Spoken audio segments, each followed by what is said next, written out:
My name is Greg Papadopoulos, and I am Executive Vice President of Research and Development and Chief Technology Officer at Sun Microsystems. Wherever you find a computer, you find software, and software are really the instructions that tell the computers what to do. So you see computers in obvious places, like your laptop or a game console, and the software is very obvious there, but not maybe so obvious in your car or your cell phone or your TiVo. But basically all those systems are the same. It's the software that differentiates them. And software is kind of like a recipe. It's a cross between writing a recipe and a graduate textbook in physics. Open source software is a style of creating software.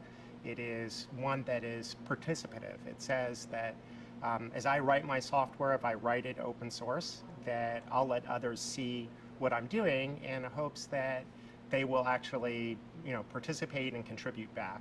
It's sort of like recipes. You can have a recipe that you publish and you put out there and you give to your friends, and you hope other people will use it and try it and maybe improve it and give you back changes. Or you can have a secret recipe that you don't tell anybody about, but you just cook the meals. And for most of its history, software has been secret recipes. The origins are, in fact, Richard Stallman, who was at MIT and was developer freedom. It's free as in freedom, not free as in beer. It was all about developer expression, not about giving things away.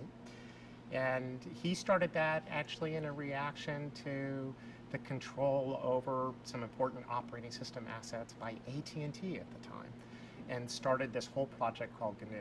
That was also followed by Linus Torvalds, who was a Scandinavian who picked up Richard Stallman's license and a lot of the basic work that Richard had done in the so-called GNU system and created Linux out of it. The philosophy of open source software is founded in the so-called free software movement. It's really about developers, people who write the software, wanting to be free and be able to write anything that they want to write and not be encumbered by things like software patents.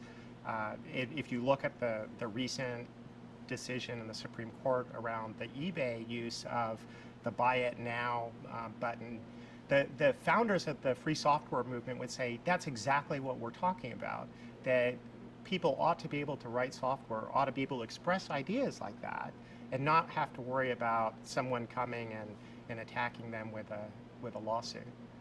But free software philosophy in the internet age has really grown to be, this is how we get global participation in the creation of software.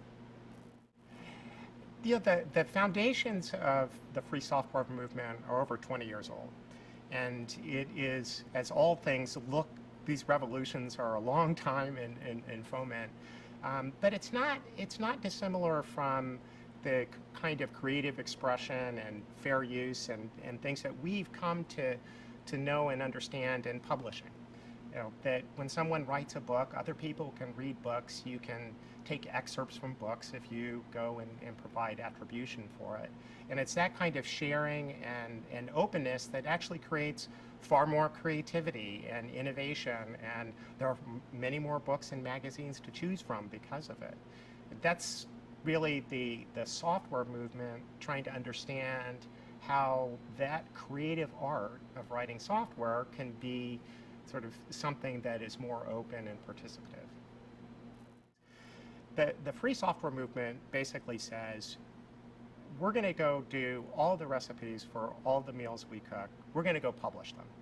And we aren't going to give them away, which is interesting, is we're going to publish them under a license that says, you can use my recipe, but if you make any changes or improvement, if you make it tastier or make it gluten-free or halal, you're required actually to give back to the community the changes that you made.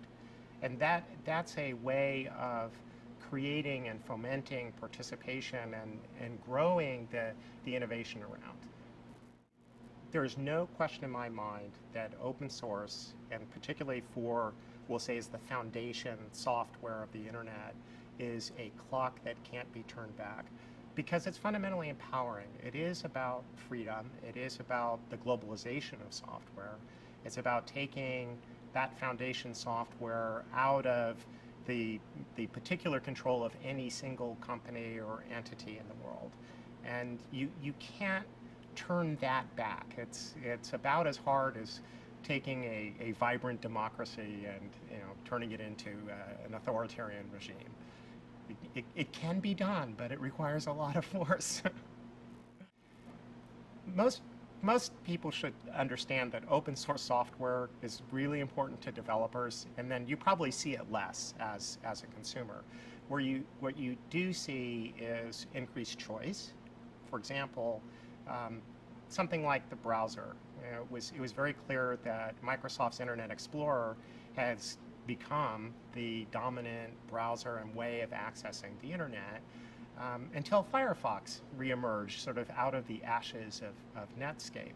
And Firefox is an open source software program, and it's providing a kind of choice in the marketplace. Another really important thing that happens is open source software provides really a lower barrier to exit in software, that a lot of software companies retain their customers by having the secret recipe and there's no choice. Open source gives more choice and allows people to move around more easily. So for example, there's a lot of fluidity between the Linux community, which is an open source operating system, and the Solaris community, which is also an open source operating system. And this just allows for a lot of innovation and cross-pollination of ideas. Always get the question that, well, if you give away your intellectual property, how could you possibly make money? And at Sun, we totally embrace open source, and basically all the software we do is done open source. It's a participative development. And back to talking about recipes, why does Emerald give away his recipes? Why did Julia Child give away her recipes? Well, it could be because they want to get a following and then sell you books. And that's a lot of what happens in the open source community, that things like the recipe development is done out in the open, but some people put together collections or so-called distributions in the form of things like books, they're CDs, and then they'll sell them to you.